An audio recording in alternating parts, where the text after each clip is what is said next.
Ndimwe ndagushuhuje Imana y'amahoro niguha umugisha kandi kugirire neza mu izina rya Yesu. Hano rero uri kumwe na Ntambara Emmanuel nkuko bisanzwe mu ijambo ry'Imana. Unyemerere tuganire amagambo y'Imana dusanga mu gitabo cyo Kuva ibice 3 ku murongo waho wa 7. Mu Kuva ibice 3 ku murongo waho wa 7. Noneho tuganire aya magambo mu izina rya Yesu. Ijambo ry'Imana yavuze ngo Uwiteka aramubwira ati nukuri mbonye kubabara k'ubwoko bwanjye buri muri Egiputa, numvise gutaka batakishwa n'ababakoresha uburetwa kuko nzi imibabaro yabo. Aya niyo magambo tujya kuganira mu izina rya Yesu. Aya ni amagambo yabwiwe nde, byagenze gute, ryari? Aya ni amagambo Imana yatumye kuri Mose. Mose iramubwira ngo genda umbwirire Farawo aya magambo. Imana ituma Mose kubwira Farawo kurekura Abisiraheli.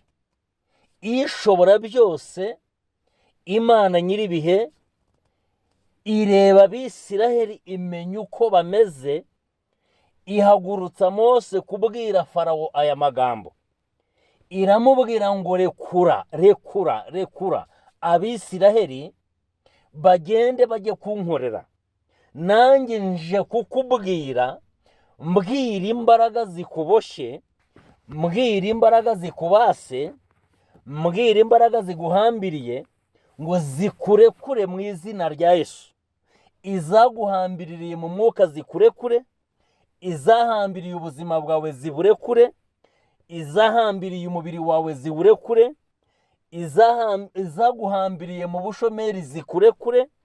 Imana ishobora byose iguhagurukije muri izo mbaraga, kuko ijambo ravuze ngo mbonye kubabara kwawe, nitegereje akababaro kawe, nitegereje amarira yawe, urizwa n'imbaraga ziguhambiriye. Ushobora kuba ufite akazi ariko ukagakora shobuja uri akubabaza, cyangwa se shobuja agutoteza, cyangwa se ugagakora kubw'amaburakindi, mu yandi magambo kataguhaza.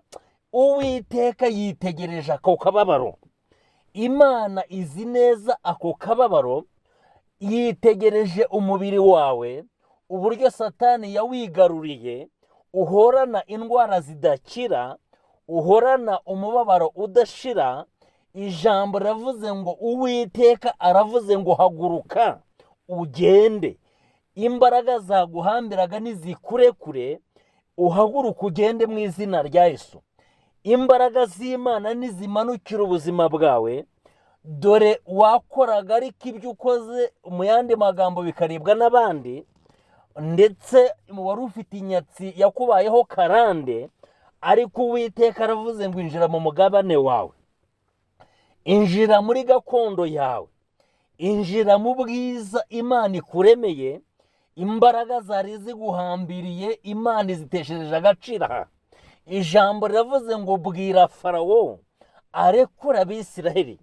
Ndimo ndavugana n'imbaraga zaguhambiriraga, izaturukaga mu mwuka nizikurekure, izarondoraga amaraso zikurekure, izarondoraga igisekuru zikurekure, izakurikiranaga ubuzima bwawe zikurekure mu izina rya Yesu.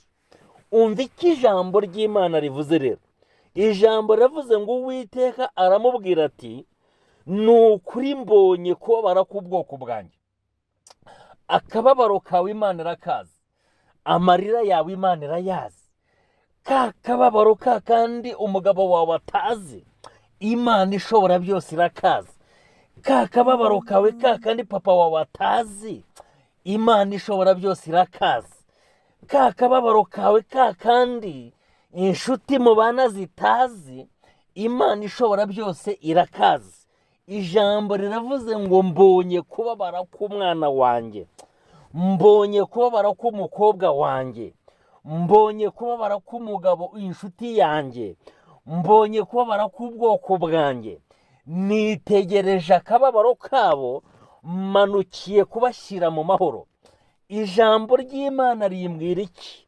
Ubwo Yesu yari muri tuwa arimo agenda yamamaza ijambo ry'Imana, ngo ageze ku irembo rya Salomo, ku ibaraza ryari riryamyeho abantu batandukanye, ngo yitegereje muri abo bantu ahasanga umuntu wari ufite akababaro, ahasanga umuntu wari ufite agahinda, wari uryamye imyaka 38. Yesu amugezeho aramubwira ngo ndagutegetse, ikorere uburiri bwawe ugende. Ndimo ndahagarara muri izi mbaraga, ndimo ndagusohora muri iyi karande, ndimo ndagusohora muri aya marira. Injira mu mugabane wawe, injira mu bwiza